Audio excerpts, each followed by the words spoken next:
Yusuf Mirza then tried to catch the big guns to the UNESCO World Heritage Site of but not an easy task taking on the final gradient of Dent. Little bit of an attack at the front of the... Turgis's advantage was crumbling. Belgian, who unleashed his own stinging attack with just over 9k remaining. Yeah, they're heading to the sprint, but there was set to be. Caleb Ewan has just been dropped. A puncture for Caleb Ewan. Side as they bring Oliveira, and it's a big sprint starting to happen. It's there. Groenewegen starts to kick. Annie van Poppel. Groenewegen in. The Saudi Tour. The race is back after a one-year absence, and here are some of the riders who'll be fighting for the stages and overall victory. Costa, Gaviria, Baggioli, Groenewegen, Ewan and Kemna.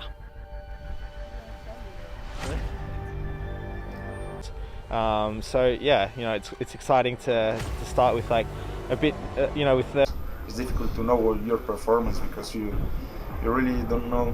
The points classification red and the best young rider classification. The Saudi Tour will be taking place over 5 stages around the breathtaking Al Ula region, which is Hotakis and Mod Sharul Mat Amin, but they were caught by the other 93 riders before a tricky gravel section of some 7 kilometres, only 20k or so from the finish line.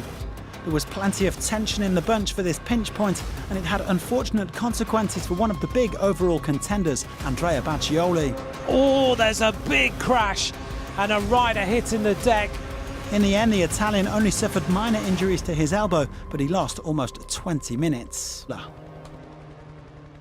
Of Bora Hansgrohe, Lotto Soudal with Caleb Ewan tucked in on the wheel. Caleb Ewan in a perfect position here to take this race victory on the line. Caleb Ewan wins stage number 1 of the Saudi Tour in winter. Yeah, I'm super happy with that, but you know, I'm super happy with how the team performed. I really got delivered perfectly. In the space of 5 days, Ewan on top with his lead-out man Finish at Abu Raqqa. The bull by the horns, the trio emulating the true brave escapades yesterday. From leading ahead of Myers, with Sortakis a little further behind. But with the points in the bag, there was no impression they had the legs to put up a powerful pace. So a brave effort from Julius Jade, who hit the pedals with 7k to go. Turned out to be a short adventure for the Coet cycling rider. Crunch sprint was inevitable. Crunch time as the team trains moved into position to promote their sprinters. But not an easy task taking on the final gradient of 12%.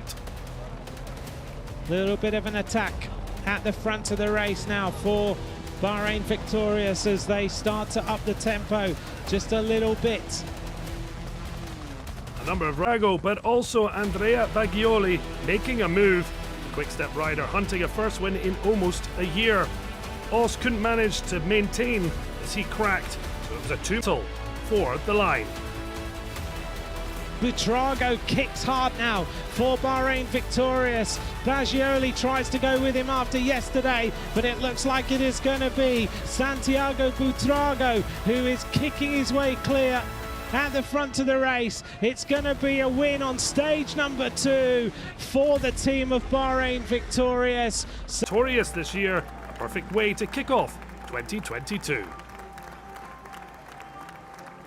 Of course, it's my first professional win, so I'm really happy after passing the finishing line. Safely home in the peloton, not enough to hold on to the green jersey. Buitrago man managed to sneak up the road and open up a pretty big gap. Anthony Turgis leading by almost 5 minutes heading into the final 50k. Upping the tempo though, with Bike Exchange Jayco and UnoX Pro Cycling working comfortable, just 7 seconds separating him from Buitrago this morning, with 10 bonus seconds available for the... Turgis's advantage was crumbling like the Saudi sands. It was under 2 minutes with 35k. Finally caught with 14 kilometres to go as the riders worked. Quick Step then tried to tear up the script by launching several late attacks. Shootout.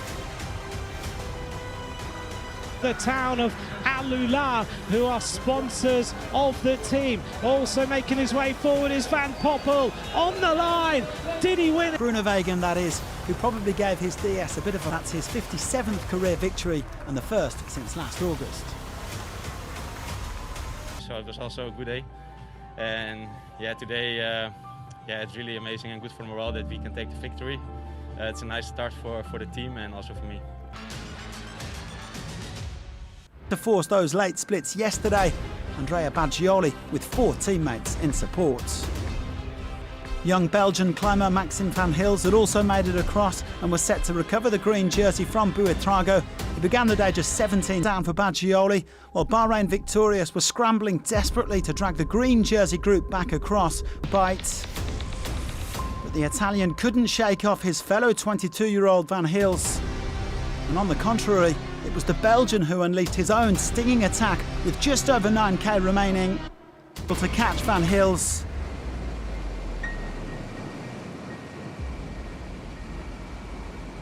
The young Belgian soaring away to his first professional win and very possibly to overall victory. Back, the race leader Buitrago was just trying to hold on and ride a steady tempo. Wins his first World Tour race, and he will also take the green jersey. With Lotto Soudal last year after coming through their under-23 team, and this was him, and Nils will go into the 5th and final stage with a lead of 36 seconds.